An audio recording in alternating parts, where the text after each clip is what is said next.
sur son parcours. Je m'appelle Cassandra Fradette et c'est l'heure de sauter à pieds joints dans ce virage extrême.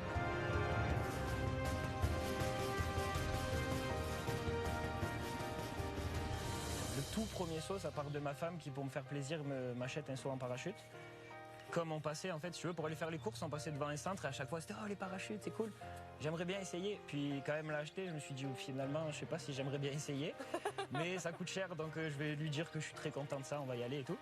On y allait, puis j'étais vraiment terrorisé. Je te trouve vraiment bien à l'aise, là, tu vois, pour quelqu'un qui va sauter en parachute, parce que j'étais en mode tremblette. Moi, c'était pas... On s'en reparlera dans l'avion. Okay, on va voir ça dans l'avion. Mais finalement, j'ai voulu dire non, je suis pas capable de sauter, mais en même temps, j'étais déçu parce que je voulais pas décevoir ma femme. Okay. Donc, à un moment, je lui ai dit, bon, je vais lui dire. Et en fait, à ce moment-là, ils ont ouvert la porte et on y allait.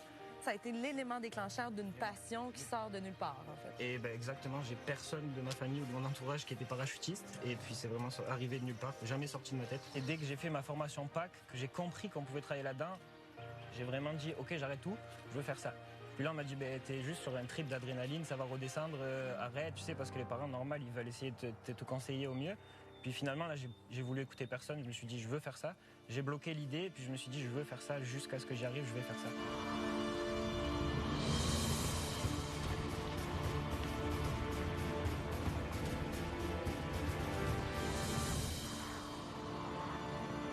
Tout premier saut solo, donc pas le tandem, mais le premier saut avec un équipement, c'était la folie dans mon cerveau. C'était genre, c'est malade, c'est trop bien, c'est trop bien, vraiment. Parce que t'es carrément responsable de ta propre vie. Exactement.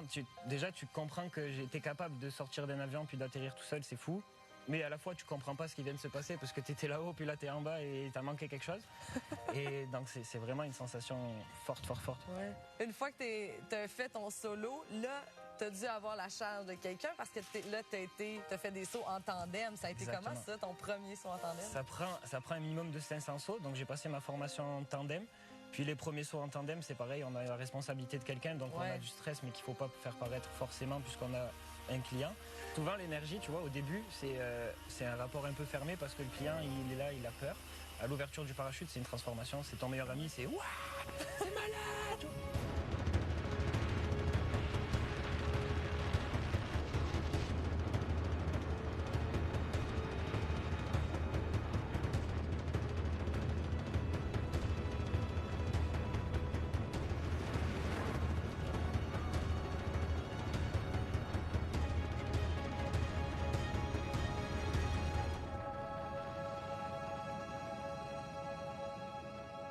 Dans ma base finale, j'ai dit à ma cliente, je vais devoir te dire un secret à l'atterrissage.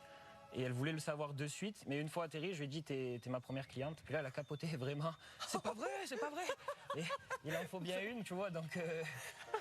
C'est ça a été quoi de voir quelqu'un qui est complètement figé ou qui a peur là, dans le moment présent? J'ai eu sous voilure quelqu'un qui passait out. Ça, c'était, ok, comment on gère ça? Allô, réveille-toi, on va atterrir. Puis au final, ça arrive pas souvent, mais ça arrive.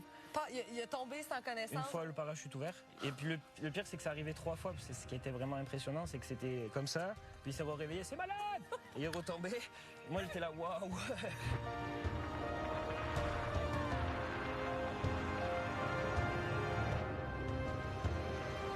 On pourrait croire que les parachutistes, c'est souvent limite des junkies, des gars vraiment trop extrêmes. Ouais. Mais finalement, pour être un bon parachutiste, il faut arriver à être vraiment calme au moment du saut, en tout cas.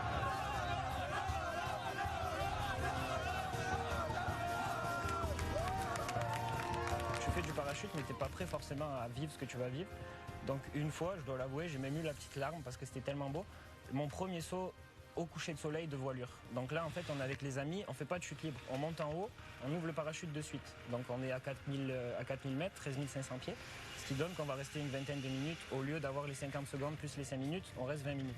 Wow. Donc là, on reste 20 minutes et on s'aligne tous face au soleil. Donc j'ai les copains avec les voiles et le coucher de soleil. Puis en fait, je me disais, mais c'était pas prévu dans ma vie que je vive des trucs aussi cool, quoi. Wow. Donc tu sais, quand t'es là-haut, tu dis, en fait, je suis chanceux, je suis vraiment chanceux. Tu sais, ça replace les choses.